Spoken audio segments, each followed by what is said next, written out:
Hey there, you're looking kind of cute. Don't forget to subscribe and check out all my other socials. Enjoy. The highway stretched endlessly before him, a ribbon of asphalt cutting through the heart of America. Franco gripped the steering wheel of his 18-wheeler, his knuckles white with tension. The loneliness of the open road had become his constant companion, a weight that settled heavily on his broad shoulders. As the miles ticked by on the odometer, Franco's mind wandered to the package waiting for him at his next stop. His sister had mailed it weeks ago, insisting it would help him feel better. He'd promised to pick it up, but part of him dreaded what he'd find inside. The truck stop loomed ahead, a beacon of fluorescent light in the gathering dusk. Franco eased the big rig into a parking spot and killed the engine. He sat for a moment, listening to the ticks and pings of the cooling metal before climbing down from the cab. Inside the convenience store, Franco nodded to the clerk and retrieved his package from behind the counter. Back in the relative privacy of his truck, he tore open the padded envelope. A small bottle of pills tumbled out, along with a handwritten note. "Franco, I know you're struggling. These helped me so much with my mood swings during menopause. Maybe they can help you too. Love, sis." Franco stared at the bottle of estrogen pills, his heart racing.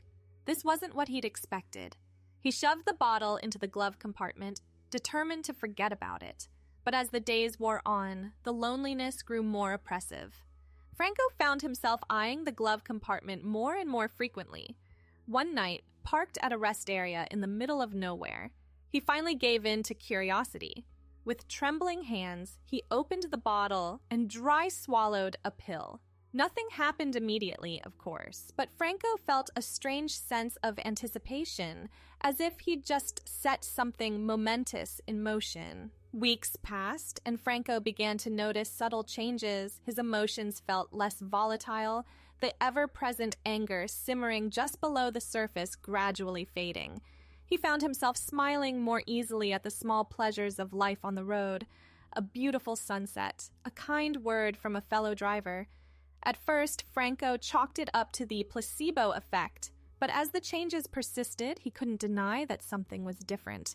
He felt more himself, somehow. It was a feeling he couldn't quite put into words, but it resonated deep within him. One evening, while browsing a thrift store during a layover, Franco's hand lingered on a soft, floral blouse. Without fully understanding why, he bought it, along with a flowing skirt and a pair of low heels that miraculously fit his large feet. Back in the privacy of his sleeper cab, Franco slipped on the feminine clothes with trembling hands. As he looked at his reflection in the small mirror, something clicked into place. The person staring back at him looked right in a way Franco had never experienced before. From that moment on, Franco began living a double life. On the road, he was still the gruff, masculine truck driver his colleagues knew. But during his downtime, he experimented with makeup, grew out his hair, and reveled in the freedom of expressing a side of himself he'd long suppressed. Months passed, and the changes became more pronounced. Franco's features softened, his body subtly reshaping itself.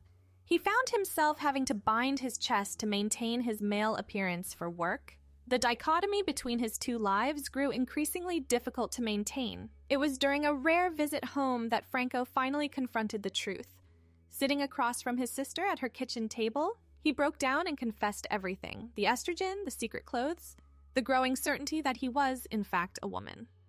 His sister listened without judgment, then reached across the table to squeeze his hand.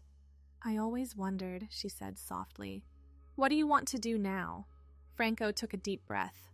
"I want to transition fully," he said, the words feeling both terrifying and exhilarating.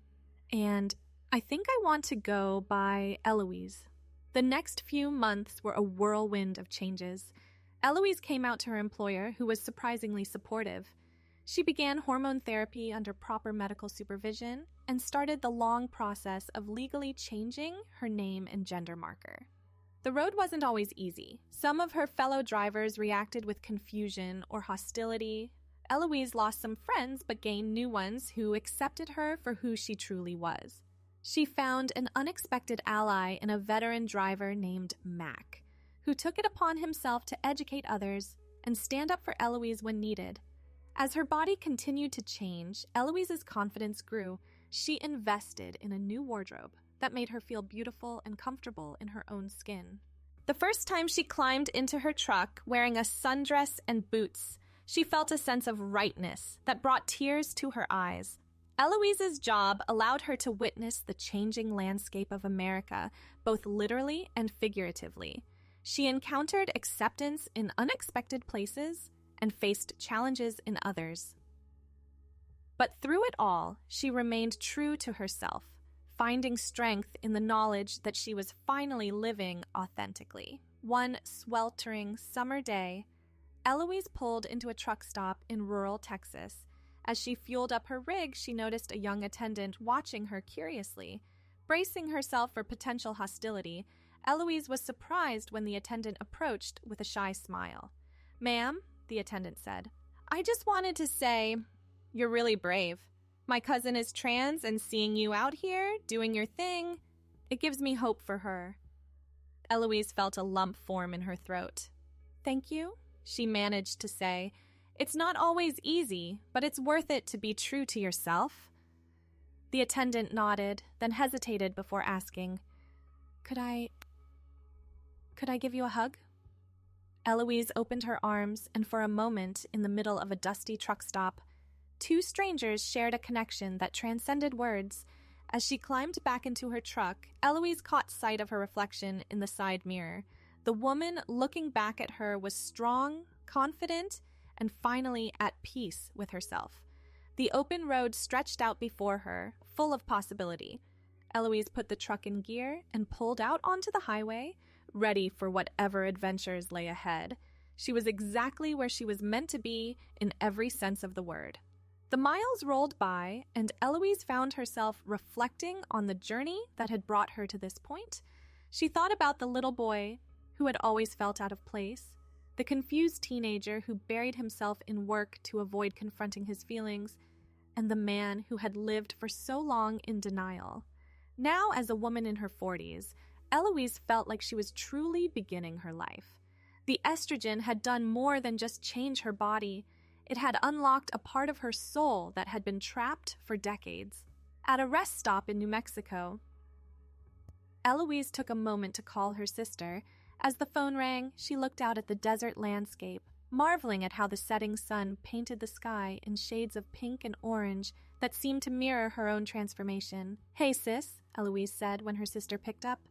"I just wanted to thank you again for everything." Her sister's voice was warm on the other end of the line.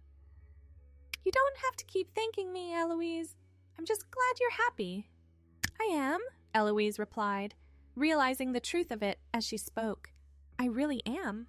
After hanging up, Eloise walked back to her truck, her boots crunching on the gravel. A couple of other drivers nodded to her in greeting, and she returned the gesture with a smile. It still amazed her how such simple interactions could fill her with joy now that she was living as her true self.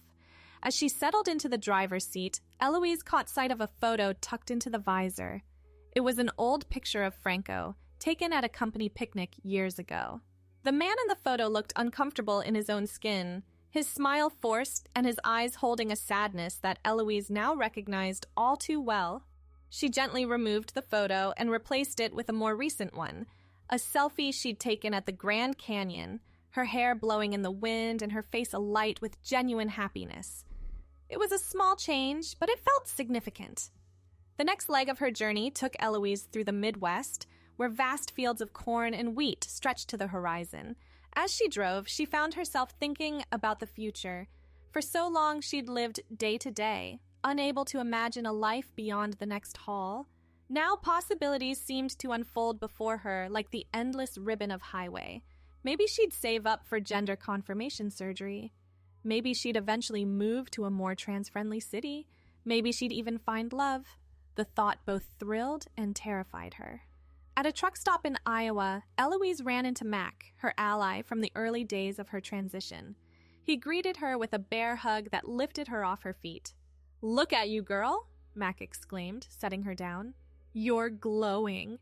Eloise laughed, smoothing down her floral print dress. "Thanks, Mac. How have you been?" They caught up over coffee, swapping stories of life on the road. As they talked, Eloise noticed a few other drivers glancing their way curiously. But instead of the discomfort she might have felt months ago, she found herself feeling a sense of pride. She was part of this community, and she had every right to be here. After saying goodbye to Mac, Eloise climbed back into her truck, ready for the long haul to Chicago. As she merged onto the interstate, she found herself humming along to the radio, her spirits high. The city skyline appeared on the horizon just as the sun was setting, its skyscrapers glowing like beacons in the twilight. Eloise navigated the busy streets with the skill of a veteran driver, finally pulling into the loading dock of a large warehouse. As she hopped down from the cab, clipboard in hand, a supervisor approached her. "You Eloise?" he asked, glancing at his paperwork. "That's me," she replied with a smile. The supervisor looked up, his eyes widening slightly as he took in her appearance. For a moment, Eloise tensed, preparing for a negative reaction. But then the man simply nodded and said, "Great, let's get you unloaded." It was a small interaction, but it left Eloise feeling buoyant. This was normalcy, being treated as just another driver, another woman going about her job. It was all she had ever wanted. Later that night, in the quiet of her hotel room, Eloise stood before the full-length mirror. She took in her reflection, the curves of her body, the softness of her features, the confidence in her stance. For the first time in her life, the person in the mirror matched the person she felt herself to be inside. Eloise reached out, her fingertips touching the cool surface of the mirror. "Hello," she whispered to her reflection. "It's nice to finally meet you." As she crawled into bed, Eloise felt a sense of peace settle over her. Tomorrow would bring new challenges, new miles to travel, new people to meet. But she was ready for it all, secure in the knowledge that she was finally, truly herself. The alarm clock buzzed at 5 a.m., rousing Eloise from a deep sleep. She stretched, feeling the pleasant ache in her muscles from yesterday's long drive. As she went through her morning routine, shower, makeup, dressing, she marveled at how natural it all felt now. The rituals that had once been furtive experiments were now simply part of her day. Eloise chose a comfortable yet professional outfit for the day ahead. Dark wash jeans, a flowing blouse in a deep burgundy, and her trusty work boots. As she braided her hair, which now fell past her shoulders, she thought about how far she'd come. The dispatch office was bustling when Eloise arrived to pick up her next assignment. She greeted her fellow drivers with easy familiarity, accepting a cup of coffee from the pot in the corner. Eloise, the dispatcher, a no-nonsense woman named Rita, waved her over. "Got a special run for you. New client, very particular about their shipment. You up for it?" "Always," Eloise replied with a grin. She took the paperwork, scanning the details. It was a long haul, clear across the country to California. The cargo was listed as fragile electronics. Nothing she hadn't handled before. But the client's numerous special instructions made her raise an eyebrow. As she walked out to her truck, Eloise felt a familiar thrill of anticipation. This was why she loved her job. Every day brought new challenges, new sights, new stories to tell. The loading process went smoothly, and soon Eloise was on the road, the rising sun at her back as she headed west. She settled into the rhythm of the drive, her mind wandering as the miles ticked by. She thought about her family, how supportive they'd been throughout her transition. Her sister, especially, had been her rock. Eloise made a mental note to call her later, maybe send her some flowers as a thank you. Around noon, Eloise pulled into a rest stop for a quick lunch break. As she sat at a picnic table, unwrapping her sandwich, she noticed a young family at a nearby table. The mother was struggling to corral two energetic toddlers, while also trying to feed an infant.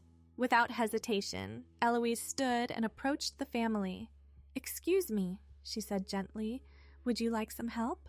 The mother looked up, relief flooding her face. "Oh, would you? That would be wonderful." For the next 15 minutes, Eloise entertained the toddlers with silly faces and stories about life on the road, giving the mom a chance to feed the baby and eat her own lunch. As Eloise prepared to leave, the mother grabbed her hand. "Thank you so much," she said warmly. "You're a lifesaver." Eloise smiled, feeling a warmth in her chest. "It's my pleasure. Us girls have to stick together, right?" As she climbed back into her truck, Eloise felt a surge of emotion. A year ago, she might have kept to herself, too afraid of drawing attention or facing rejection.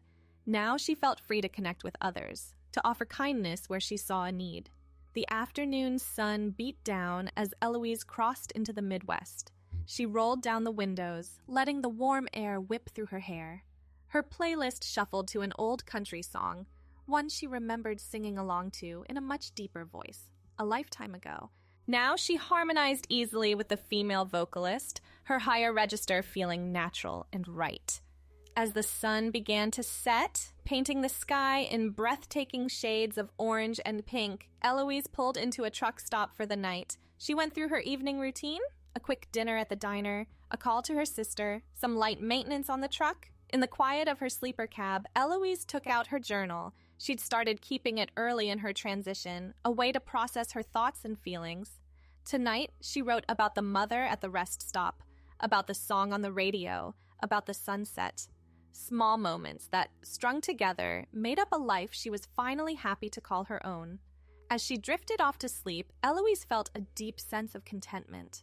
Tomorrow would bring more miles, more adventures, more opportunities to be herself, and she was ready for all of it.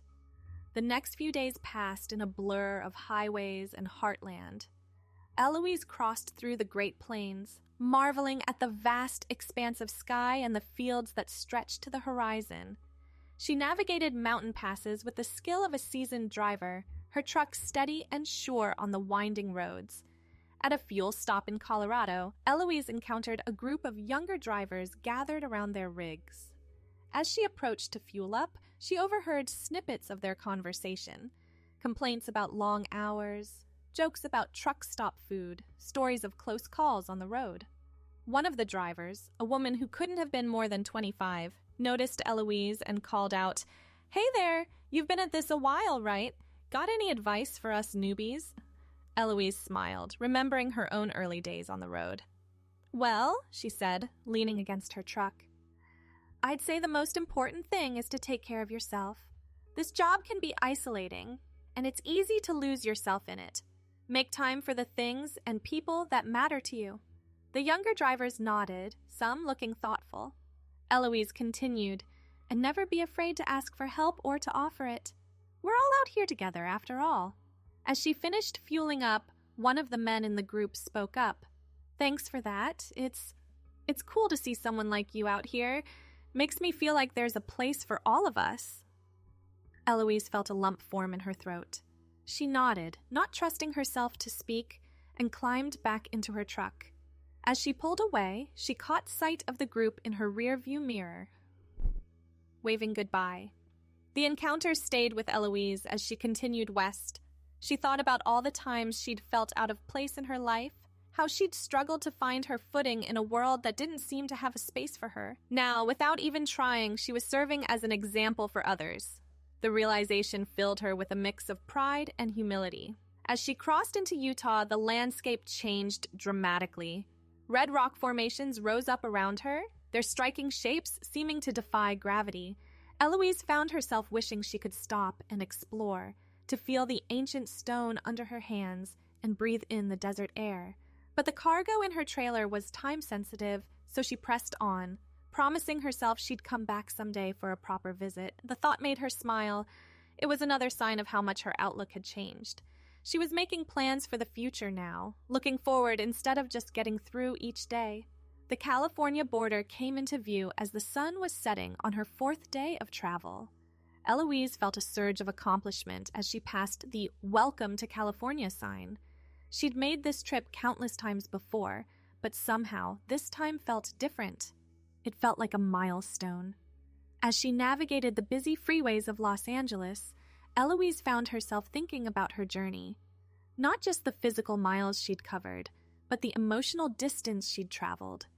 From the scared, confused man she'd been to the confident woman she was now, every step had been necessary, every challenge had made her stronger. She arrived at her destination just as the last light was fading from the sky. The client's representative was waiting, clipboard in hand. As Eloise hopped down from her cab, the woman looked up, her eyes widening slightly. "You must be Eloise," she said, recovering quickly. "I'm Maria. Thanks for getting here so quickly." "Happy to do it," Eloise replied, shaking Maria's hand. "Let's get this unloaded, shall we?" As they worked together to unload the fragile cargo, Maria peppered Eloise with questions about life on the road. Eloise answered honestly, sharing both the challenges and the joys of her chosen profession. "You know," Maria said as they finished up, "my daughter's thinking about becoming a truck driver. She's always loved big vehicles, but she's worried it's not a job for women.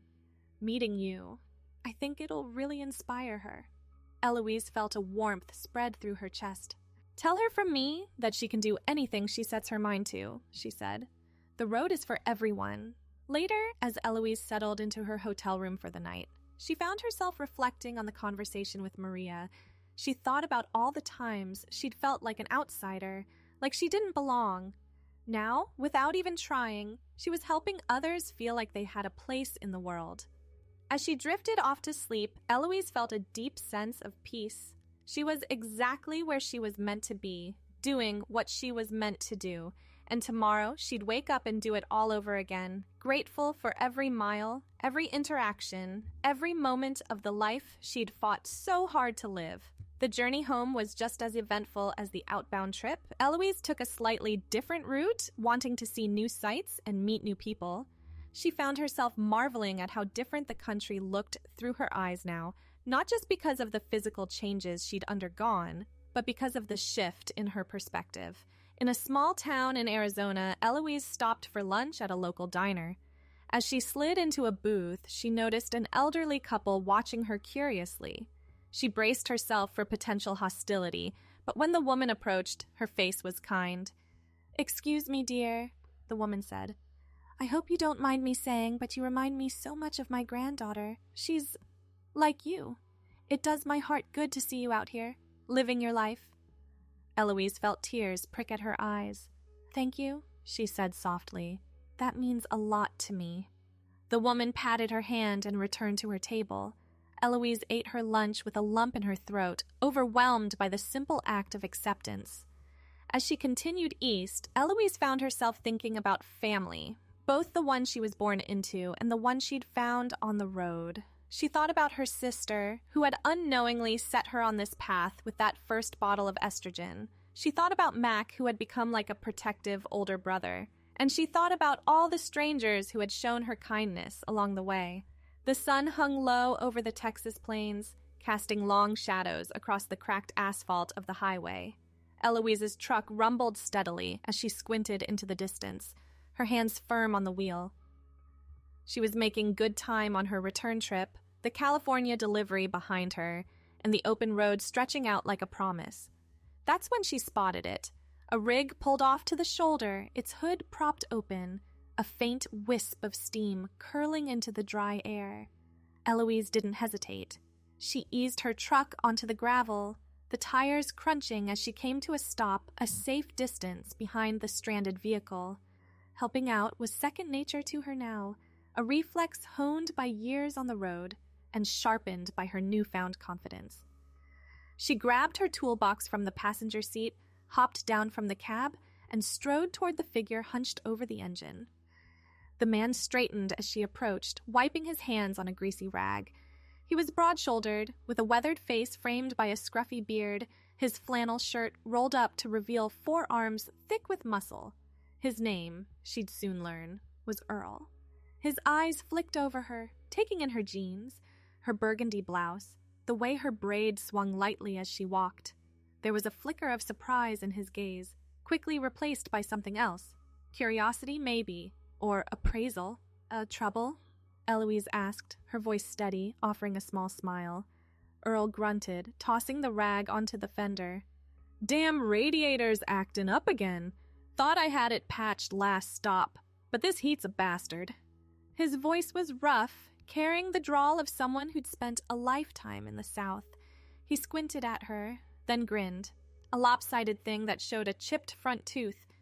You know your way around an engine, darlin'? Eloise raised an eyebrow, but didn't flinch at the pet name. Been fixing trucks longer than some folks been driving 'em, she said, setting her toolbox down with a clank. Let's take a look.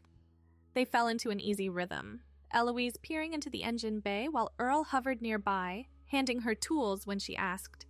It didn't take long to spot the issue. A loose clamp on the radiator hose, letting coolant seep out. She tightened it with a wrench, her movements precise, and checked the fluid levels while she was at it.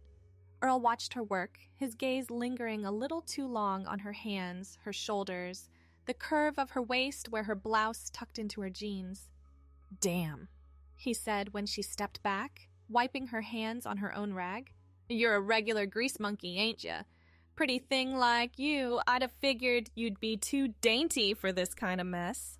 Eloise tensed, unsure how to take the comment. Compliment or jab? She'd heard worse on the road, but there was a glint in Earl's eye that made her pause, a teasing edge that wasn't outright hostile. She decided to play it neutral. Gotta be tough out here, she said, meeting his gaze. Dainty doesn't cut it. Thanks for watching. The rest won't be viewable on YouTube, so check out Patreon if you want more. I hope you have a wonderful day, my cutie.